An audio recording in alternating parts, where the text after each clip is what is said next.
हाँ देखो कबीरदास जी कह रहे हैं आगे, असड़ियाँ झाई पड़ी पंथ निहार निहार, जिभड़ियाँ छाला पड़या राम पुकार पुकार। 8वां है ना, कह रहे हैं असड़ियाँ, असड़ियाँ यहाँ कहा गया है आँखों को, यानी कि हमारी आँखों में झाइयाँ पड़ गई हैं। क्या झाइयाँ मतलब क्या होता है? धुंधलापन दिखाई देना। धुंधलापन कब दिखाई देता है? जब व्यक्ति की वृद्धावस्था आ जाती है, तभी तो धुंधलापन दिखाई देता है। कवि की आत्मा कह रही है कि मेरे आंखों के सामने धुंधलापन दिखाई देने लगा है, अर्थात मेरी अवस्था बीत चुकी है। राम के रास्ते को देखते देखते जिभड़ियाँ छाला पड़या राम पुकार पुकार, और हमारे हमारी जीवा में छाले पड़ गए, यानी कि अब इससे भी हमारी जुबान जो है वो लड़खड़ाने लगी है राम नाम को पुकारते पुकारते। फिर से देखो कबीरदास जी कह रहे हैं, असड़िया झाई पड़ी पंथ निहार निहार। पंथ मतलब क्या होता है? रास्ता। निहार निहार मतलब क्या होता है? देख देख करके। कबीरदास जी कह रहे हैं कि हमारे आँखों में झाइयाँ पड़ गई हैं, हमारी आंखों से धुंधलापन दिखाई देने लगा है। भगवान के ईश्वर के रास्ते को देखते देखते हमारी जिह्वा में भी छाले पड़ गए हैं राम नाम की भक्ति करते करते, फिर भी अभी हमको उनके दर्शन नहीं हुए हैं। ठीक, आगे देखो 9वां, झूठे सुख को सुख कहे मानत है मनमोद, जगत चबैना काल का कछु मुख में कछु गोद। कबीरदास जी कह रहे हैं कि झूठे सुख को सुख कहे, हमारा हृदय झूठे सुखों को, इस संसार में जो भौतिक चीज़ें हैं, जो नश्वर चीज़ें हैं, इन पे हमारा हृदय, हमारा चित्त, हमारा मन अत्यधिक प्रसन्न होता है। जैसे हमारा तन, परिवार,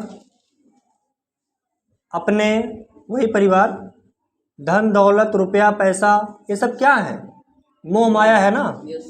ये जब हमारे पास हो जाते हैं तो हमारा मन बहुत अत्यधिक प्रसन्न हो जाता है, जबकि ये क्या है? नश्वर हैं, क्षणिक हैं। ये सब हमेशा रहने वाले हैं। ये आपके हाथ जाएगा, आपके साथ जाएगा?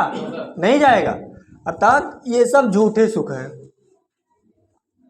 यही कबीरदास जी कह रहे हैं कि झूठे सुख को सुख कहे, हमारा चित्त, हमारा मन झूठे सुखों को सुख मान करके अत्यधिक प्रसन्न होता है। मोद मतलब होता है प्रसन्न होना, लेकिन एक पल के लिए भी नहीं सोचता कि जगत चबैना काल का कछु मुख में कछु गोद।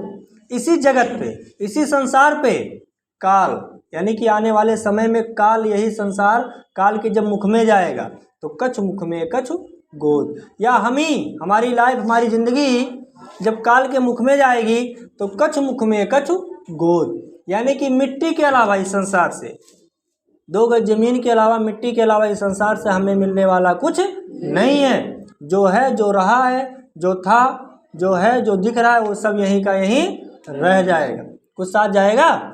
तो झूठे सुखों पर घमंड हमें नहीं करना चाहिए। कबीरदास जी की यही सीख है। आगे कह रहे हैं 10वां, देखो इसके इसी 10वें पे आप लोगों को हम पढ़ाए हैं 5वां, सेम उसका एकदम उल्टा है ना, सेम उसी के भी एकदम बराबरी पे अर्थ है इसका। कह रहे हैं कबीरदास जी, जब मैं था तब हरि नहीं, वहाँ क्या था? जब मैं था तब गुरु नहीं। अब यहाँ है हरि।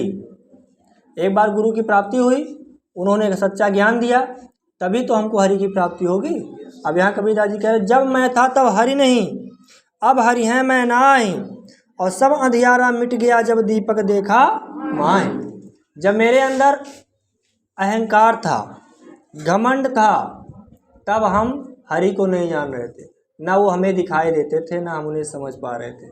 लेकिन अब वो हमें दिख गए हैं, उनकी भक्ति हमें प्राप्त हो गई है, मैं उनकी भक्ति में रम गया हूँ, मेरे अंदर अब अहंकार मैं नहीं है, और सब अंधियारा मिट गया जब दीपक देखा माय। मेरे आंखों के सामने से सभी अंधेरे, सभी अंधकार मिट गए जब हमें हरि रूपी ज्ञान का दीपक हमारे आंखों के सामने जला। तो हमारे आंखों के सामने हमारे अंदर जितनी भी अज्ञानता थी, अंधकार थे, सब मिट गए। रिपीट करो, इतना दोहराओ।